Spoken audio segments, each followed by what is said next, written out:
오늘 우리는 유럽 역사의 가장 중요한 전환점 중 하나를 살펴보겠습니다.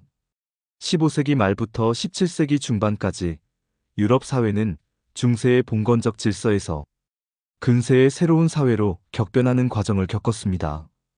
우리는 이 시기 역사적 변화 과정을 왕이나 귀족의 관점이 아닌 사회 구성원의 대다수를 차지했던 평민들의 시각에서 바라보려 합니다. 농민, 상인, 수공업자들이 어떻게 낡은 질서에 맞서 싸웠고 그들의 저항이 어떻게 근대 사회의 토대를 만들어갔는지 그 과정을 추적해 보겠습니다. 1492년 10월 크리스토퍼 콜럼버스가 카리브해의 작은 섬에 발을 디딘 순간 세계사는 새로운 국면을 맞았습니다. 하지만 이것은 발견이 아니었습니다. 이미 1만 4천 년 전부터 아메리카 대륙에는 수많은 원주민들이 살고 있었기 때문입니다. 콜럼버스가 처음 만난 타이노족 사람들은 놀라울 정도로 친근했습니다. 스페인 사람들은 그들을 점잖고 평화로우며 매우 단순한 사람들이라고 기록했습니다. 원주민들은 물을 구하러 온 이방인들에게 친절하게 물이 있는 곳을 가르쳐주고 물통을 가득 채워 보트까지 직접 가져다 주었습니다. 그러나 콜럼버스의 목적은 우정이 아니었습니다. 그를 매혹시킨 것은 원주민들이 착용한 금 코걸이였습니다. 콜럼버스는 왕실 후원자들에게 보낸 편지에서 원주민들을 너무 자애롭고 관대하며 다루기 쉬운 사람들이라고 칭찬하면서도 정작 그의 목적은 이런 사람들을 붙잡아서 노예로 만드는 것이었습니다. 콜럼버스는 요새를 건설하고 50명의 인원만으로 나머지 원주민들을 무엇이든 시키는 대로 복종하게 만들 계획을 세웠습니다. 히스파니올라, 섬 전역에 요새와 교수대를 갖춘 정착촌을 건설한 후 14세 이상의 모든 인디언들에게 석 달마다 일정량의 황금을 바치도록 명령했습니다. 이를 어기면 두 손을 잘라서 출혈로 죽게 만드는 잔혹한 처벌이 기다렸습니다. 1495년 2월 콜럼버스는 2년 반 전에 자신들을 도와주었던 1600명의 타이노족 사람들을 붙잡아 550명을 노예로 세비야에 보냈습니다. 대서양을 건너는 항해 중 200명이 죽었습니다. 이어서 확립된 엔코미엔다 제도는 스페인 정착민들이 인디언들의 강제 노동을 이용할 수 있게 해주었습니다. 그 결과는 참혹했습니다. 콜럼버스가 처음 상륙했을 때 히스파니올라 섬의 인구는 100만 명이 넘었을 것으로 추정됩니다. 20년 후에는 2만 8천 명으로 1542년에는 겨우 200명만이 살아남았습니다. 단지 질병 때문만이 아니었습니다. 콜럼버스와 정착민들의 야만적인 방법이 이런 대학살의 주요 원인이었습니다. 이후 에르난 코르테스의 아스텍 정복과 프란시스코 피사로의 잉카 정복도 같은 패턴을 보였습니다. 소수의 스페인 모험가들이 철제 무기와 말, 총기의 기술적 우위를 바탕으로 그리고 무엇보다 황금에 대한 끝없는 욕망으로 아메리카 문명들을 파괴했습니다. 테누치티틀란과 쿠스코 같은 웅장한 도시들이 약탈당했고 수백만 명의 원주민들이 강제 노동과 질병으로 죽어갔습니다. 유럽의 절대왕정의 등장과 중앙집권화의 물결, 아메리카 정복과 동시에 유럽 본토에서는 정치 구조의 근본적 변화가 일어나고 있었습니다. 15세기 말부터 프랑스의 샤를 7세와 루이 11세, 잉글랜드의 헨리 7세와 헨리 8세, 스페인의 이사벨과 페르난도 같은 군주들이 대봉건 영주들을 누르고 중앙집권적 권력을 강화하기 시작했습니다. 이들 신식왕정은 기존의 봉건 질서와는 달랐습니다. 중세의 왕정은 지리적으로 뒤죽박죽이었고 각 지역마다 독자적인 통치자와 법률, 조세 체계가 있었습니다. 국왕의 실질적 권력은 매우 제한적이었죠. 하지만 새로운 왕정들은 시장 체제와 성장하는 도시의 힘을 이용해 봉건 영주들을 견제하기 시작했습니다. 그러나 이런 변화가 평민들에게는 더 큰 고통을 의미했습니다.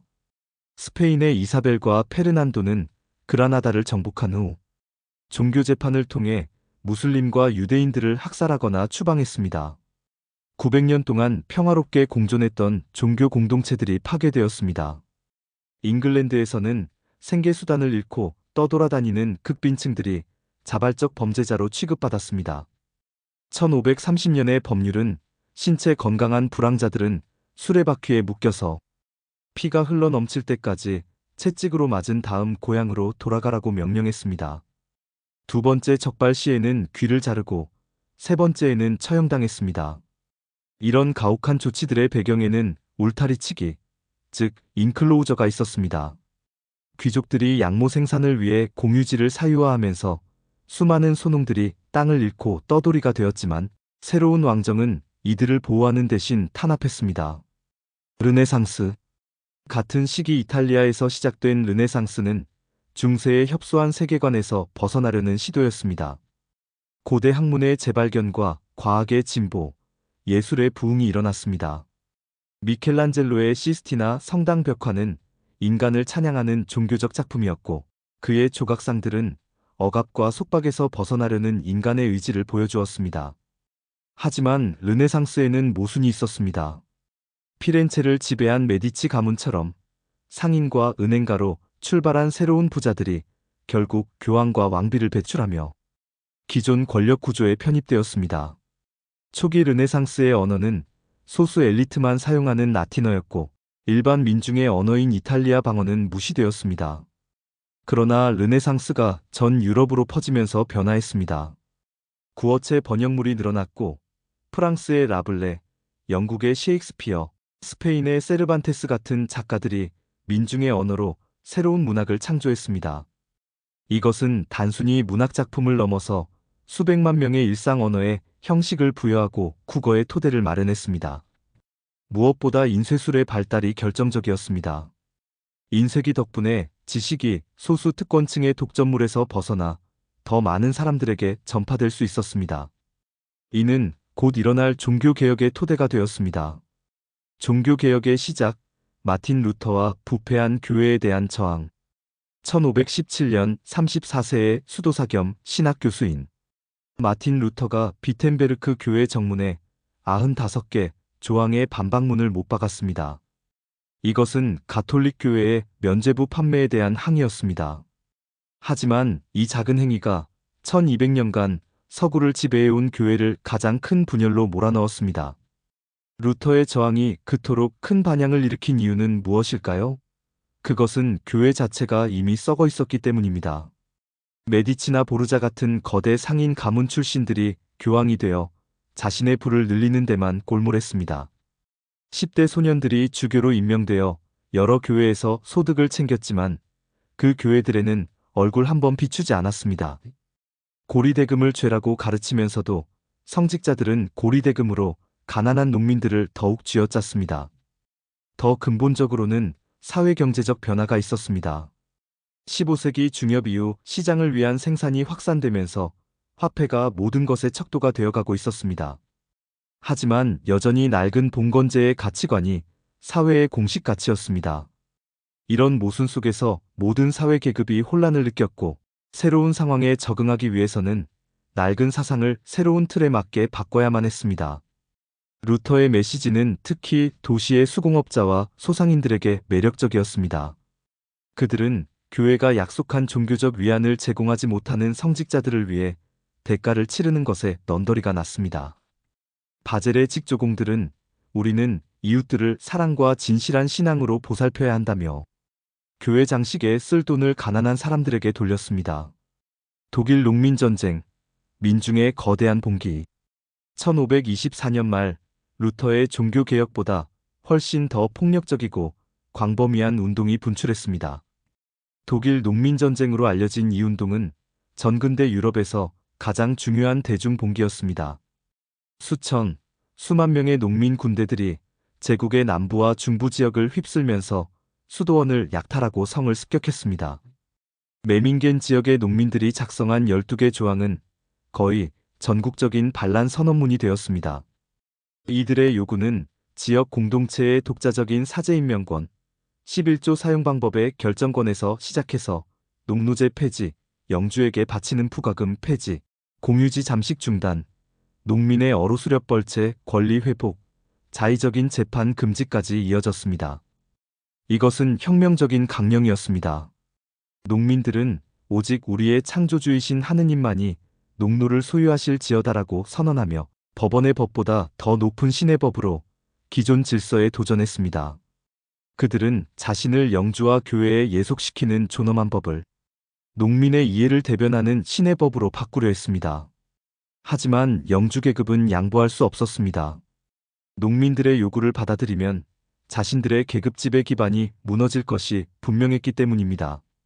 1525년 4월부터 용병 군대들이 행동을 개시했고 그들의 대응은 농민들의 저항보다 훨씬 더 야만적이었습니다. 수천, 어떤 추산에 따르면 10만 명의 농민들이 학살당했습니다. 루터는 반란을 보고 경악했습니다. 처음에는 농민들의 불만을 이해한다며 영주들을 비판했지만 농민 군대가 성과를 올리기 시작하자 완전히 영주 편으로 돌아섰습니다. 그는 살인하고 도적질하는 농민 무리에 맞서라는 소책자에서 할 수 있는 사람은 누구나 그들을 목 졸라 죽이고 칼로 난도질하고 박살내야 한다고 외쳤습니다. 반면 토머스 민처 같은 급진적 설교자들은 농민 편에 섰습니다. 민처는 가난한 사람들을 곤궁에서 구제할 사람이 아무도 없다는 사실이야말로 이 땅에서 가장 혐오스러운 일이라며 기독교 정신의 실현이 세계의 혁명적 변화를 뜻한다고 주장했습니다. 그는 농민전쟁에서 패배한 후 28세의 나이로 참수당했습니다. 농민전쟁의 분쇄는 독일 사회 전체에 엄청난 영향을 미쳤습니다. 도시의 중간 계급들은 겁에 질려 제후들의 권력을 인정하게 되었고 프로테스탄티즘은 제후들의 이데올로기적 도구로 전락했습니다. 독일의 프로테스탄티즘은 민중의 저항을 두려워한 결과 스스로 권력의 포로가 되었습니다. 프랑스 종교전쟁과 중간 계급의 좌절. 독일 종교개혁 30년 후 프랑스에서도 비슷한 사건이 재현되었습니다. 경제위기와 기근, 전염병이 반복되면서 1557년에는 국가가 파산했습니다. 모든 사회 계급이 최대 자산 소유자였던 교회와 소수 귀족 가문의 지배에 반대에 들고 일어났습니다. 프랑스에서 칼뱅주의는 계급을 초월한 호소력이 있었지만 대중운동으로서는 소규모 제조업자, 소상인, 수공업자가 기층을 이루었습니다. 발자크가 지적했듯이 종교개혁은 이제 막 정치의식에 눈을 뜬 하층 계급 사람들 사이에서 주로 동조자들을 발견했습니다. 칼뱅의 세계관은 루터보다 중간 계급에 더 적합했습니다. 루터가 처음에 교회 규율에 반대했다가 나중에 제후의 규율에 굴복한 반면 칼뱅은 도시 중간 계급이 스스로 운영하는 새로운 교회와 규율을 강조했습니다. 칼뱅파들은 자신들이 신에게 선택받았다고 믿으며 금욕과 절제로 이를 입증하려 했습니다.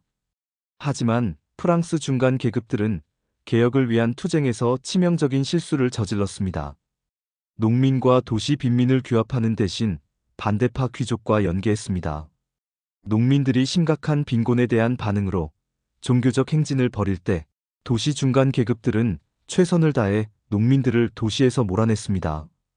칼뱅파들은 시골 사람들의 무지와 미신과 음란함에 질려했고 농민들은 칼뱅식 금욕주의에 거부감을 느꼈습니다. 그 결과는 쓰라린 패배였습니다. 칼뱅파의 구세주였던 나바르의 앙리는 결국 프로테스탄트를 배신하고 왕위에 올랐으며 프로테스탄트들은 특정 도시에서만 살다가 한 세기 후 나라 밖으로 쫓겨났습니다. 독일에서와 마찬가지로 온건함과 현실주의를 추종한 대가는 패배였습니다. 칼뱅주의의 확산과 영향. 칼뱅주의가 어디서나 패배한 것은 아니었습니다. 제네바에서 칼뱅은 시민들의 환영을 받으며 새로운 종교 정서를 확립했습니다. 비록 신성 모독과 이단 혐의로 사람들을 처형하고 고된 노동이라는 규율을 강요하는 등 편협한 면이 있었지만 그 체제는 돈벌이의 이상적인 환경을 조성했습니다. 제네바의 사례는 유럽 다른 곳에도 영감을 주었습니다. 스코틀랜드에서 존 녹스는 가톨릭인 메리 스튜어트 여왕에 맞서 칼뱅주의의 기치 아래 저항했습니다. 가장 중요한 성공 사례는 네덜란드였습니다. 번창하는 도시의 시민들이 스페인의 통치에 반대하는 혁명에서 칼뱅주의를 기치로 삼았습니다. 칼뱅주의의 핵심은 추종자들로 하여금 자신들이 신에게 선택받았다고 믿게 만드는 것이었습니다.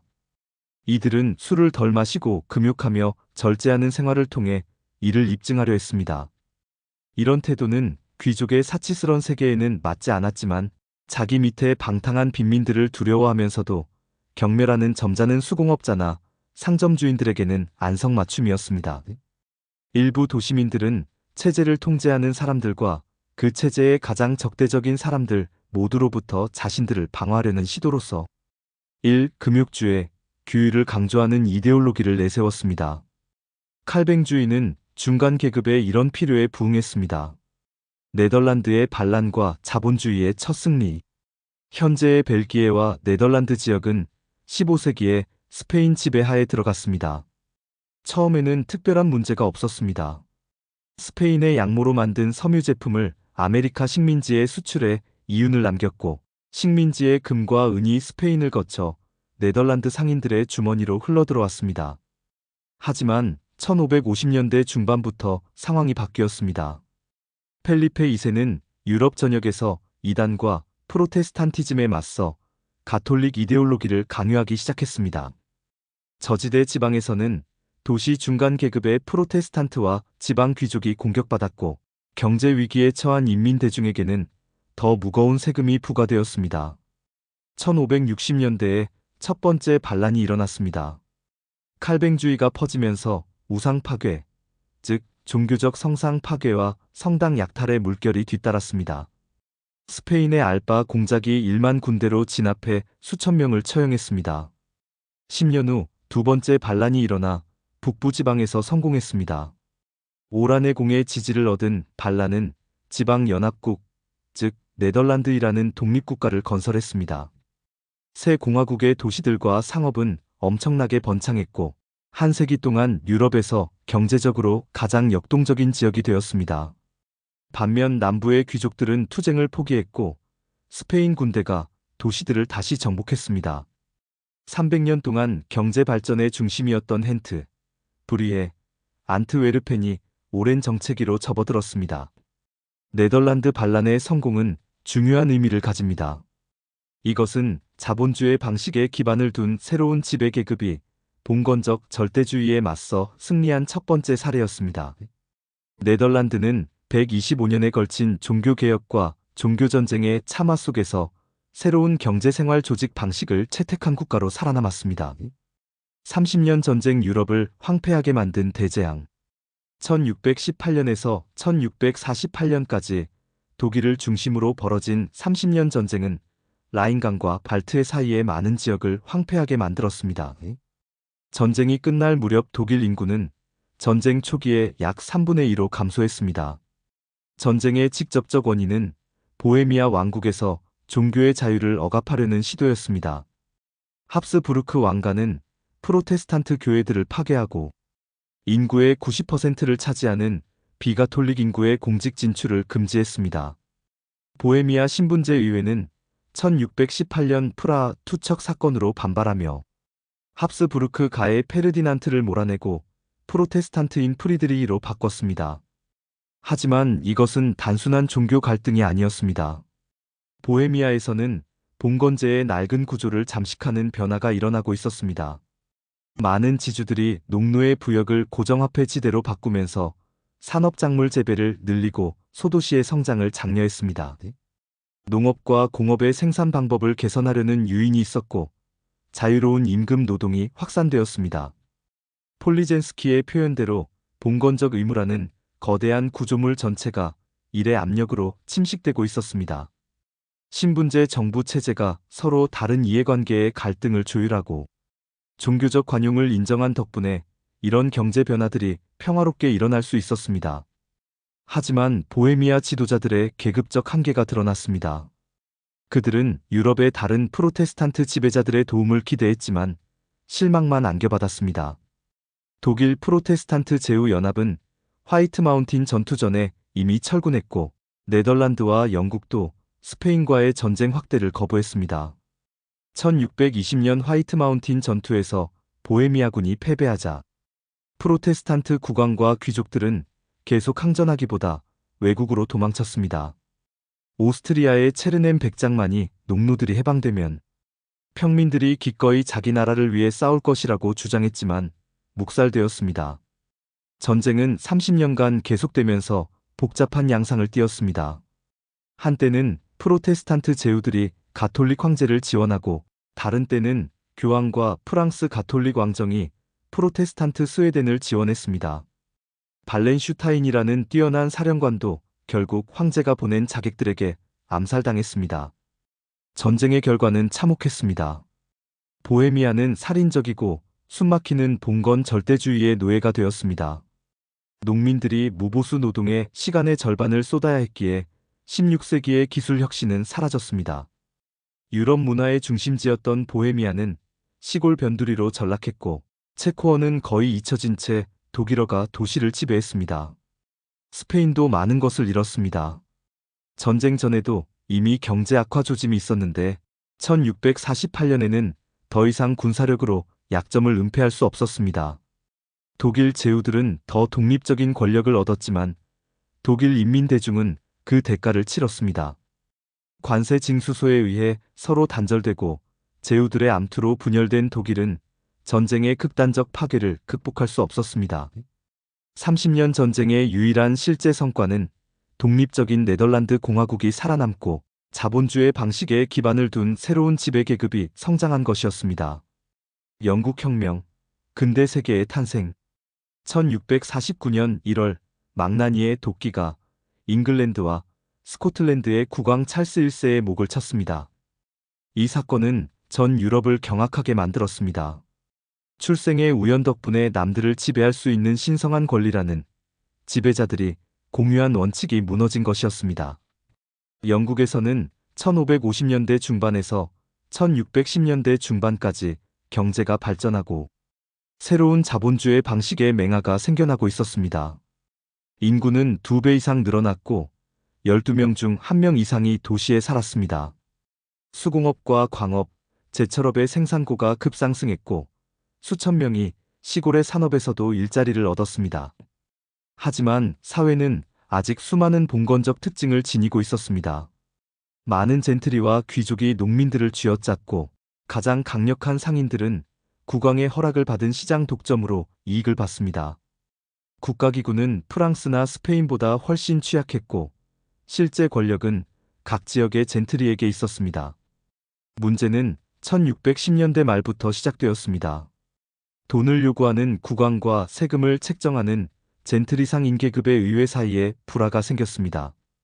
찰스 1세는 의회의 통제를 받지 않는 새로운 세금과 관세, 독점권 매각으로 수입을 늘리려 했고 의회는 이런 조치에 대한 통제권을 요구했습니다. 분쟁은 점점 종교적 색채를 띠었습니다. 젠트리와 상인들은 30년 전쟁의 프로테스탄트 세력과 자신들을 동일시했고 찰스는 가톨릭 강대국들과 동맹을 추구했습니다. 캔터베리 대주교 로드는 칼뱅파 목사들을 제거하고 국왕에 대한 납세 거부를 불경스러운 짓이라고 설교하게 했습니다. 1637년 찰스가 스코틀랜드에 새로운 기도서를 강요하려 하자 스코틀랜드의 귀족, 법률가, 칼뱅파 목사, 시민들이 반란을 일으켰습니다. 스코틀랜드군이 잉글랜드 북부로 침입하자 찰스는 11년 만에 의회를 소집해야 했습니다. 웨스트민스터에 모인 의회는 때가 없이는 국왕의 요구를 승인하지 않으려 했습니다. 존 핌 같은 인물이 다수파를 이끌며 새로운 세금 폐지, 특별법원 해산, 의회동에 없는 해상권 폐지, 스트래퍼드의 처형, 상원에서 주교 축출 등을 요구했습니다. 1642년 1월 찰스는 쿠데타를 시도해 하원의원 5명을 체포하려 했지만 실패했습니다. 그들은 이미 런던시의 상인과 소상인, 도제들이 제공한 은신처에 숨어 있었습니다. 다음 날 찰스가 런던에 들어왔을 때 수천 명의 사람들이 상점 문을 닫은 채 칼과 도끼를 들고 가게 문 앞에 서서 의회의 특권이라고 외치고 있었습니다. 이제 내전이 시작되었습니다. 국왕은 북부 영주들과 왕실 젠트리, 용병들로 이루어진 기사당을 조직했고 의회파는 독자적인 군대를 일으켜야 했습니다. 하지만 지배 계급만으로는 승리할 수 없었습니다. 인민 대중도 이 싸움에 말려들었습니다. 런던에서는 반독점 상인들이 평범한 소상인들과 도제들의 시위를 고무해 시의 통제권을 획득했습니다. 도제들이 수백 수천 명씩 시위를 벌였고 메카닉 설교자들이 사람들로 하여금 천직을 무시하게 만든다는 비난을 받았습니다.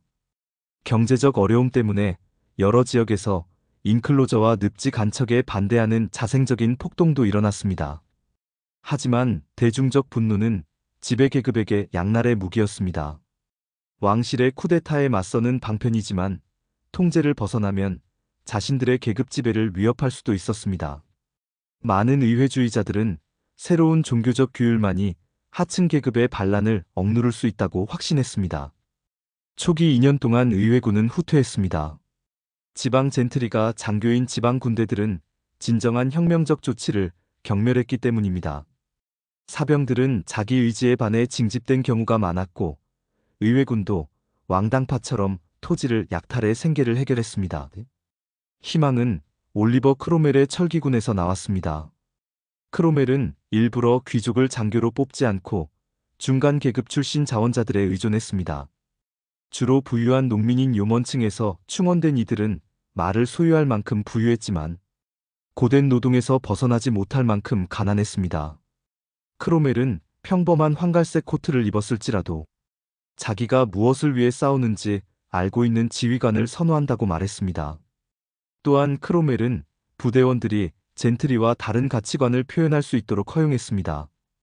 급진적 설교자들이 군대와 함께 다녔고 그중 휴 피터는 병자와 빈민을 위한 제대로 된 구호가 이루어지고 법률 체계가 개선된 정당한 사회 질서에 관해 말했습니다. 1645년 봄, 패배를 면할 유일한 방법은 중앙집중적 군대인 신영군을 만드는 것이었습니다. 런던에 점점 더 급진화하는 장인들과 반독점 상인층에 의존해서만 이를 관철할 수 있었습니다. 신영군의 효과는 1645년 6월 네이즈비 전투에서 극적으로 드러났습니다. 의회군은 왕당파 기병대의 초반 돌격 후에도 흩어지지 않고 버틴 다음 앞으로 진격해서 적을 격파했습니다. 며칠 만에 국왕의 사령부가 함락되고 국왕은 스코틀랜드 군대에 항복했습니다. 하지만 혁명은 끝나지 않았습니다. 국왕에 대한 두려움이 사라지자 대다수 젠트리는 대중에 대한 두려움에 사로잡혔습니다. 그들은 즉시 신영군 해체와 종교 자유 박탈을 요구했습니다.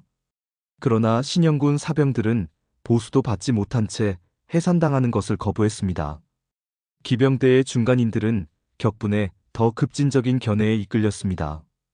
8개 기병연대는 선동가라는 대표자들을 선출해 자신들의 견해를 표명했습니다. 선동가들은 국왕뿐 아니라 젠트리의 권력에도 도전하는 요구들을 내놓았습니다.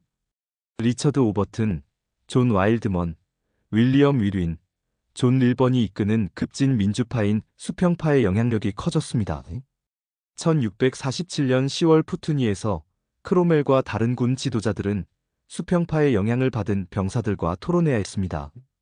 레인보로우 대령은 영국에서 가장 가난한 사람이 가장 위대한 사람처럼 생활할 수 있어야 한다고 주장했습니다. 하지만 찰스는 왕권의 원칙에 위배된다며 요구들을 거부했습니다. 1647년 11월 탈출한 후 새로운 내전을 일으켰습니다. 1648년 여름 2차 내전이 시작되어 전에 의회를 지지한 사람들이 이제는 기사단과 한편이 되었습니다. 이번에는 관용이 없었습니다.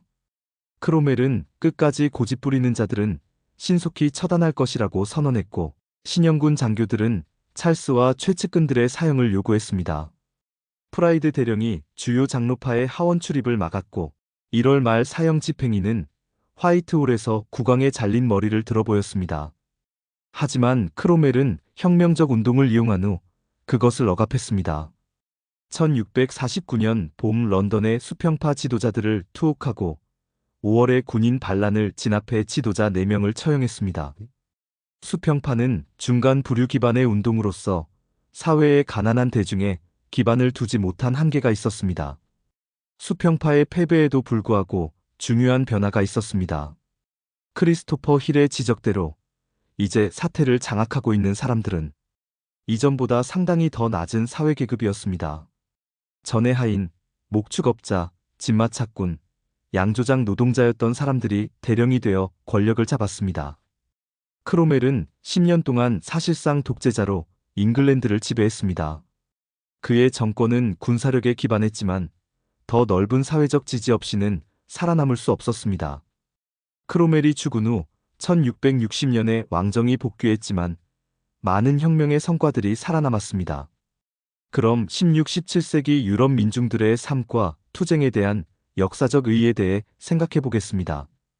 이제 왕정의 존재 여부는 의회를 통해 표현된 유산계급의 의지에 달려 있었습니다. 1688년 무열혁명으로 제임스 2세를 몰아낸 것이 이를 증명했습니다. 유산계급의 부는 이제 시장의 힘에 성공적으로 대처하는 능력에 달려 있었습니다. 대토지 소유주들은 점점 더 자본주의 농업 방식을 받아들였습니다. 도시 거주민들은 다른 사람들을 고용하거나 남을 위해 일하는 경우가 더 많아졌습니다. 길드는 더 이상 생산 기술의 혁신을 막을 수 없었습니다. 1689년이 되면 영국 도시의 4분의 3에서 길드가 사라졌습니다. 이런 변화들은 세계 역사에서 근본적으로 새로운 것을 의미했습니다. 이제 사람들의 생계 활동은 경쟁 단위별로 이루어졌고 그 생존은 더 낮은 생산 비용을 유지할 수 있는 운영자들의 능력에 달려 있었습니다. 부자나 빈민의 직접 소비가 아니라 경쟁을 위한 경쟁이 점점 더 경제활동의 추진력이 되었습니다. 이 과정은 종종 무질서했고 갑작스런 오르내림으로 점철되었습니다. 남에게 노동력을 팔아서 연명하게 된 인구는 이런 변화의 혜택을 거의 누리지 못했습니다. 그러나 그것은 영국을 유럽에서 가장 가난한 지역 중 하나에서 최고의 선진국으로 급속하게 변화시켰습니다. 15세기 말부터 17세기 중반까지의 이 격변의 시대를 돌아보면 우리는 중요한 교훈을 얻을 수 있습니다. 역사는 지배자들만이 만드는 것이 아닙니다. 독일의 농민들, 프랑스의 수공업자들, 네덜란드의 시민들, 영국의 선동가들과 수평파들이 보여준 것처럼 평범한 사람들의 저항과 투쟁이야말로 역사를 앞으로 나아가게 하는 진정한 동력입니다. 비록 그들의 시도가 모두 성공하지는 못했지만 그들의 투쟁은 봉건제의 낡은 질서를 무너뜨리고 근대 사회의 토대를 만들어냈습니다. 토머스 민처가 가난한 사람들을 곤궁에서 구제하려 했던 꿈, 수평파가 영국에서 가장 가난한 사람이 가장 위대한 사람처럼 생활할 수 있어야 한다고 외쳤던 이상은 오늘날에도 여전히 유효합니다.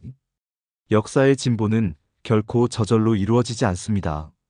그것은 언제나 불의에 맞서 일어선 평범한 사람들의 용기 있는 행동을 통해서만 가능했고 앞으로도 그럴 것입니다. 중세에서 근세로의 이행 과정에서 민중들의 저항과 투쟁이 수없이 실패하고 수많은 사람들이 죽어갔다는 사실입니다. 그런 실패의 연속이라는 인간 행위의 투쟁 속에서 결국은 승리하여 낡은 봉건 질서를 무너뜨리고 근대 사회로 이행해 나갔던 것입니다. 역사 발전은 직선이 아니라 나선형이었던 것이죠. 이것이 바로 우리가 이 위대한 변혁의 시대에서 배워야 할 가장 중요한 교훈입니다.